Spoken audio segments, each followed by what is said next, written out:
to the motherfucking relay. We're covering today's top boxing news. Okay, we'll start with this per a tweet from Michael Benson. Teofimo Lopez has revealed that he turned down a plan to return later on this year, December 9th, at Madison Square Garden in New York, and instead wants his next fight to take place at the new MSG Sphere in Las Vegas. I said, you want me back? The Sphere is what it is. December 9th has turned out to be a very busy day in the sport of boxing. That's the day that Regis Prograis and Devin Haney are supposed to be fighting, the day that Floyd Mayweather Jr. and several others are supposed to be coming back, what could be the PBC's swan song on Showtime Boxing, the now defunct Showtime Boxing. Apparently, Teofimo could have come back that day, but he's got his heart set on fighting at the new MSG Sphere in Las Vegas, though against who? Well, if he would have kept that date, that December 9th date, it likely would have been a keep busy kind of fight, a keep busy kind of opponent, because he already had a big fight in Josh Taylor. When I say keep busy, I mean somebody like Jose Ramirez. Big guy, big experienced guy at 140, but an aggressive guy, a mid-range to inside guy. That style that actually favors Teofimo Lopez, his counter-punching and movement. Teofimo could beat him. Teofimo, who said, I'd like to fight Gervonta Davis, Ryan Garcia, tried to make the George Kambosos rematch, but they'd rather fight Vasyl Lomachenko.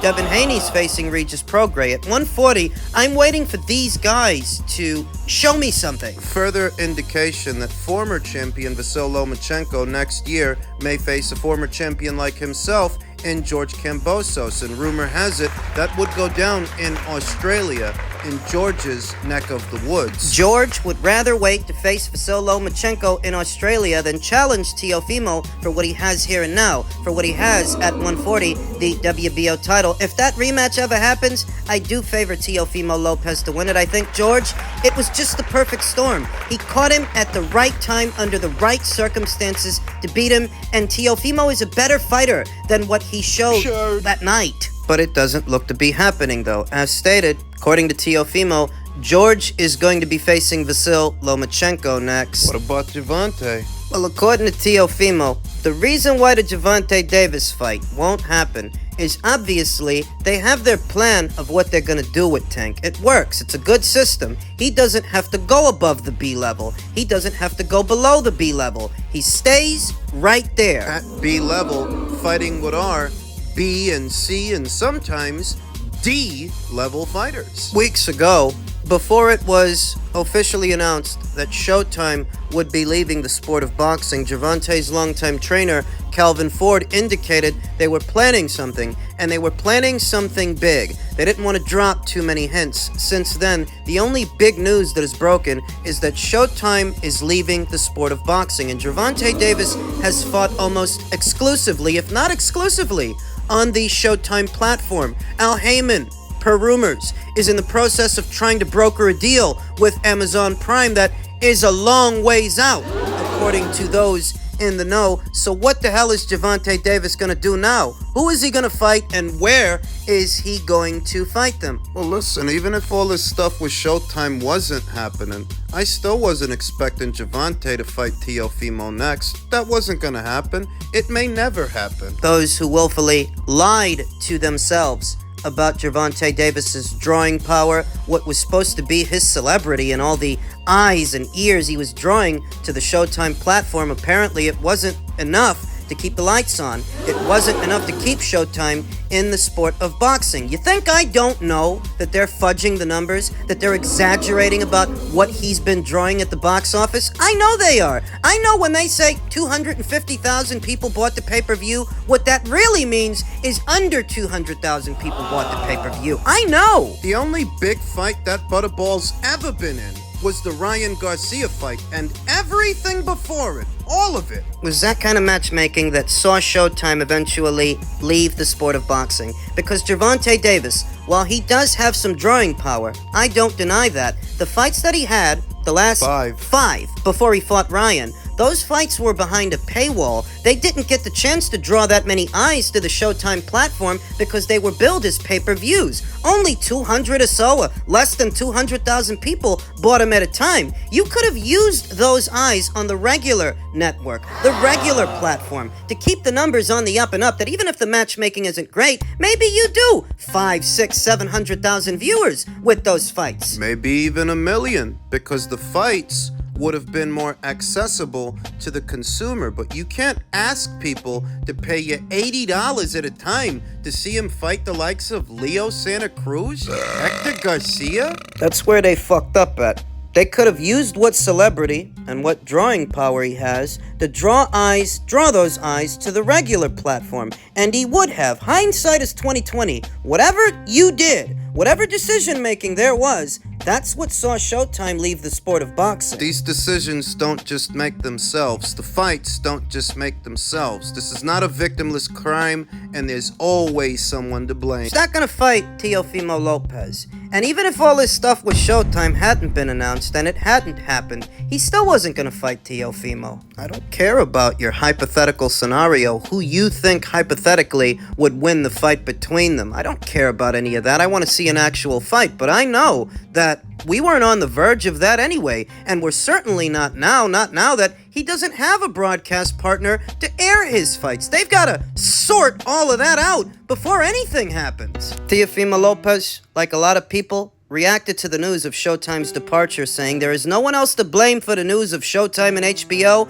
than the promoters, managers, and specific fighters. Too much greed ends all desires of a wealthy lifestyle, and yet it was too much greed in and of itself, that saw him lose to George Kambosos. Don't forget, Top Rank wanted to do that fight at a certain price because it wasn't a big fight, the crowds weren't all the way back yet at the time, and it was Teofimo who wanted more money. There was only so much to go around at that time. You weren't satisfied with Top Rank's offering, so the fight ends up going to a purse bid, at which point both Triller and Matchroom come into it. And you end up buying into Triller's empty promises. You lose about a year's time on that, only for Triller to default. The fight goes to Matchroom. By then, it's been over a year. You're busting at the seams. You can't make the weight healthy. You're sick. You lose the belts. The rest is history. All of that was due to Teofimo's own greed. So before he talks about someone else's, he should look in the mirror. He continued, you keep the networks with viewerships, not sold-out arenas. Network's primal goal, primary is what I think he meant, most downloaded streaming apps on the App Store and Play Store, consistency in annual viewerships, the frontier sport of boxing entertainment, a stable of elite fighters. It's not that Teofimo Lopez is wrong about what he's saying. He's actually right. It's just that he's guilty of that himself.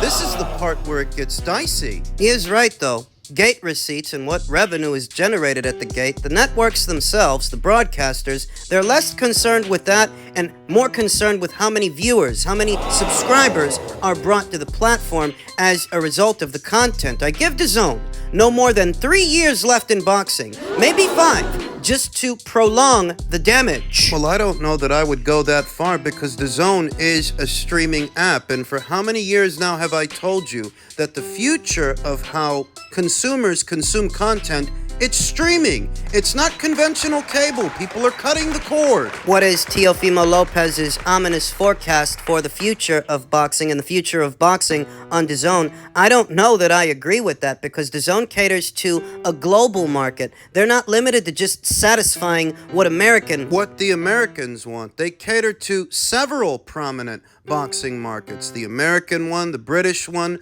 the emerging Australian market. They are available in approximately, 170, 200 different territories around the world, catering to an estimated 60 million subscribers across the world. And as their content increases, their strategy gets more and more refined, that number could grow. But streaming apps are the future of live sports, and they knew that ahead of time. So I don't necessarily agree with Teofimo's ominous forecast when it comes to that. Oscar De La Hoya, like Teofimo Lopez, reacted to Showtime's departure from the sport, saying, I salute Showtime for their near 40-year commitment to the sport that I love. I am hopeful that we promoters can use this unfortunate situation to put our differences aside and start working together more often to help make more of the bigger fights and grow our sport. Now try and understand that the issue we're talking about is uniquely an American issue because boxing markets are flourishing around the world, just not here. The Japanese market is bigger than it's ever been. The UK market is bigger than it's ever been. The Australian market is bigger than it's ever been. We're even seeing more boxing from out of Canada, more fighters. Thus, it needs to be said that the issue we're describing is a uniquely American issue. American two-time undisputed champion Terence Crawford responded to Oscar De La Hoya saying, "Respectfully, Oscar, if the boxers aren't at the table, it isn't going to work." To which Oscar replied, "Respectfully, Terence Crawford, I disagree. Fighters should hire smart, competent representation that will look out for the best interests of their clients, and fighters should worry about the small window of opportunity they have to fight as many times as they can in their short careers. A disconnect between them as to what needs to happen to improve the sport and stimulate the market." Well, what does fighters at the table do? What does that do? How is that a solution? You say you can't fix this unless the fighters are at the table, but when they're at the table, what are they gonna do? What? They're gonna ask for more money. That's what they're gonna do. That's all they're gonna do. How the hell is that a solution to the problem? In any event, Terence responded to Oscar by saying, "This is exactly the point. I say we need boxers at the table, and Oscar De La Hoya says, sit down and shut up. You really think we're better if y'all keep running things? You don't get it. We need to do things differently, like other sports. We have the power, and y'all can't keep us from using it." I don't think this is about power. I don't think this is about a power struggle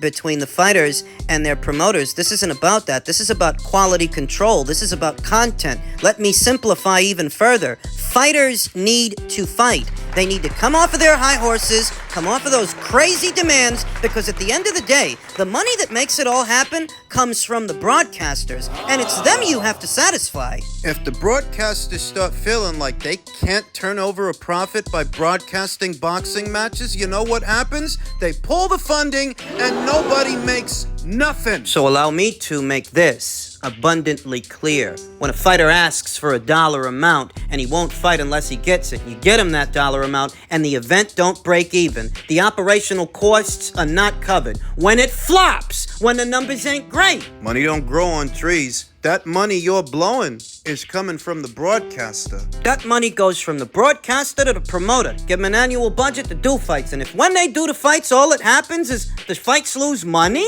Oh, the views ain't good. You're taking too goddamn long to do a fight and people stop being interested. You know what happens? The broadcaster starts wondering, why are we giving these people this money? We're not getting nothing back. The solution: fighters need to go back to behaving like fighters. Fighters need to fight more often than they've been fighting. And the fighters and their managers need to be realistic about what they want and what they're worth, because those are seldom the same thing. In one sentence, the best need to go back to fighting the best, because that's why people consume sports, for the competitive nature of it. And boxing is the only sport where you get to skip out on fighting the best. So that's what you need to fix. I'm not saying that Terence Crawford is guilty of this, or Teofimo Lopez, but for those who are. That's what needs to change. Don't you see that when you finally do make the big fights, people show up to watch them? So make more big fights. Find a way. I don't care how you do it. Find a way while you still can. Because if this keeps up, it's not going to be good for anybody. Chris Smith is now fighting Masterneck, we believe. Very strange. Very weird. Lawrence Okolie, man. What an absolute stinker. I mean, whoever advised Lawrence Okolie should actually stop. Finish. He should finish. Yeah, he should retire. Because he is the worst boxing advisor in the history of the sport. I mean, not only did he have all the problems with the legal situation that was taxing and in many different ways, he then had a fight against David Light where everybody left. They took him to get beat in Bournemouth and he got beat. They didn't allow him to do the rematch, probably because they closed the door on the injury clause or timing on him. And I feel, not just Joshua Buatsi as well, because it's the same people advising him. I feel really sorry for Lawrence Okolie, genuinely. Like, we never really fell out.